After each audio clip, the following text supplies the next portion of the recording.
Oh, I forgot to label this lesson.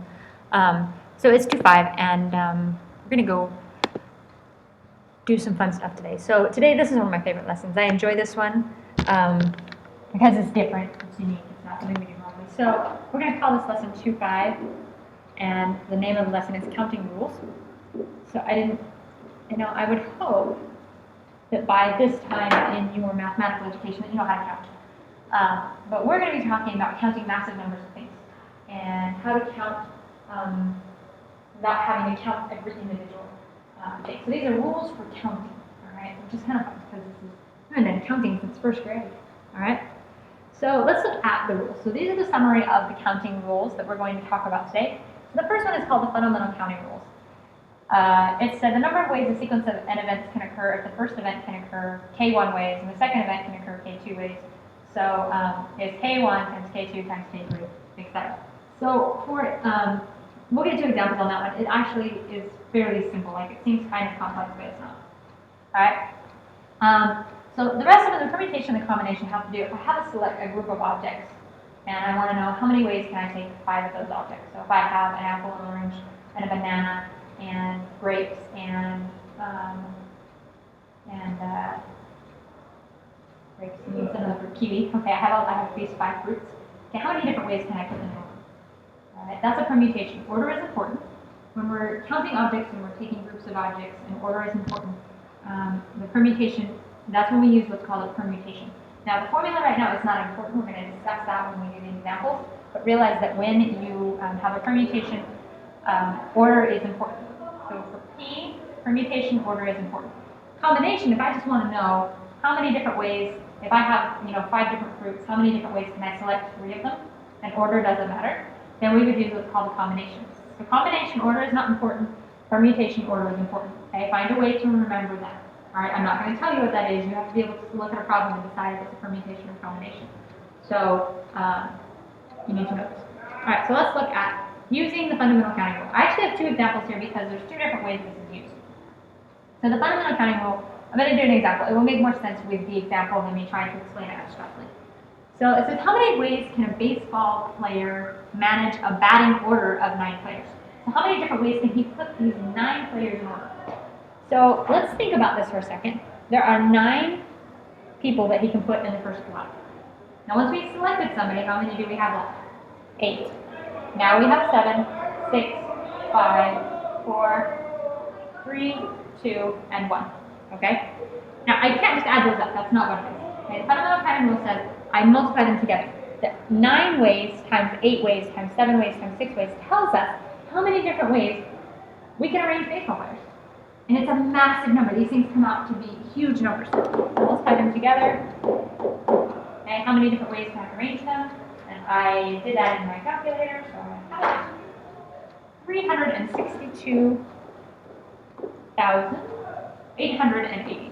So if you were to take a baseball team with 9 players in it, and you were to arrange them in all different orders, how many different possible ways could you do that? It's 362,880. Okay? Now, I want you to think about this for a minute, what this means. Because if you have 9 players, you have 9 different ways that you can put you have 9 different players you can put in that spot. Right? And then for the second spot, you have 8 different players that you can. All right?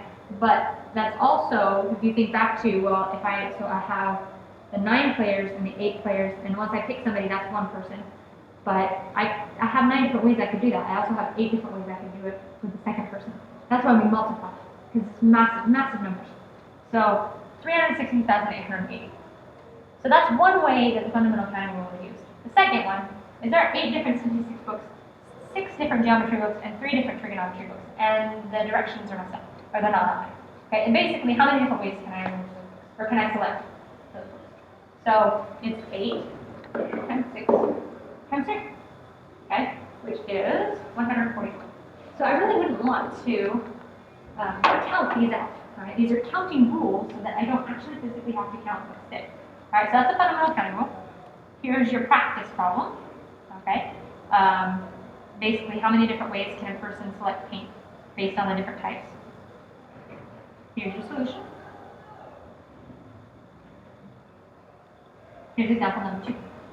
Okay, so this is a permutation, and I thought I put the rules in front of them. Apparently, I didn't. Okay, so permutation rule is order is important. So it says an inspector must select 3 tests to perform in a certain order on a manufactured part. So basically, I have a part, and I want to perform 3 tests on that part, and it's important that I do them in order. So if I were to do test 1, and then test 2, and then test 3, that's different than doing test 2, test 1, and then test 3. So the order matters. This is, I have a choice of 7 tests. How many ways can I perform the 3 different tests? So the formula for a permutation is, okay, if I have 7, and it's written this way, I have 7 tests and I want to choose 3 of them. Okay, 7P3. Okay, it's going to be, I'm going to put the general formula, NPR. N is the number that I have total, and R is the number that I'm choosing. Okay, it's N factorial. Ooh, I forgot to talk about factorial. I'll talk about that in a second.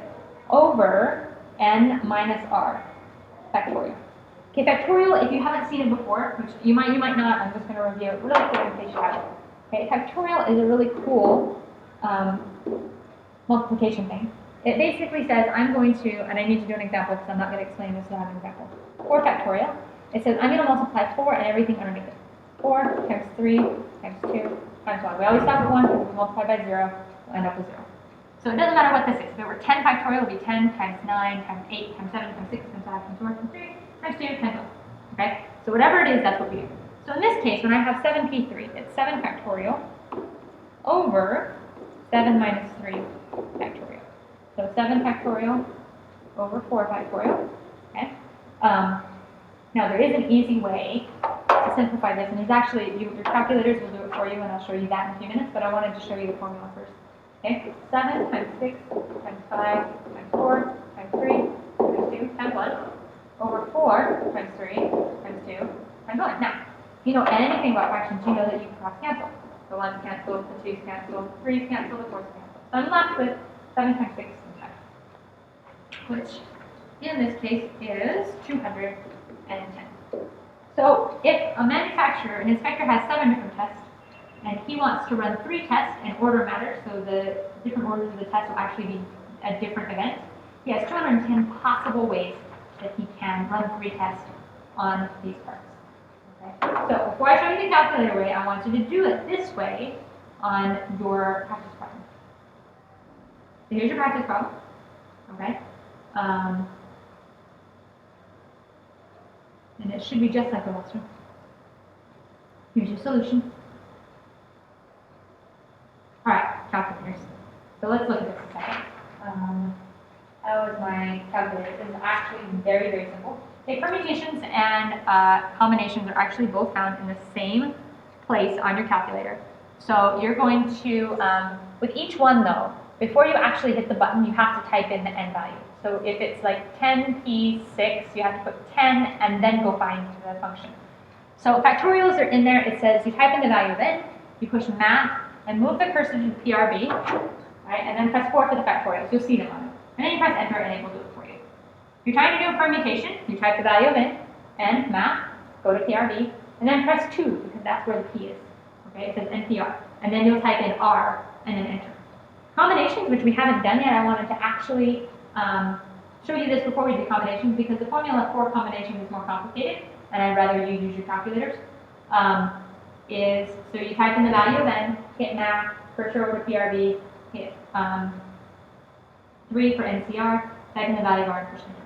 So this should be pretty easy, okay? And once you get used to using it, you'll remember where they're all at. Alright, so combinations. Formula for combinations is a little more complicated, and so we're going to treat this as calculator problem only. It says how many ways can 4 baseball players and 3 basketball players be selected from 12 baseball players and 9 basketball players?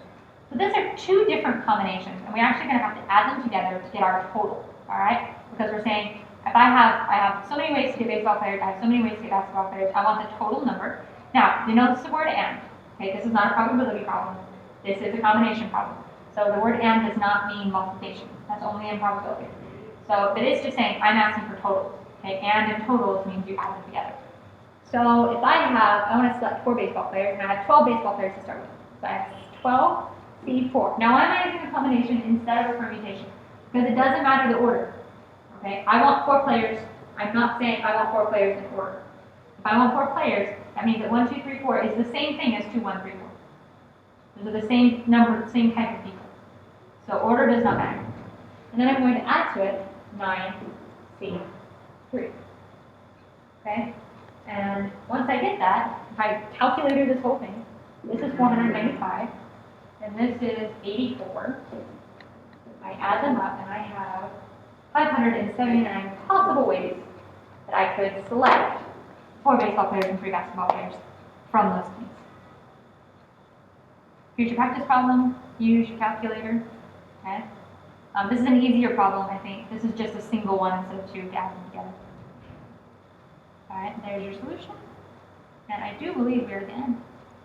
We are. That's the end. I'll see you tomorrow.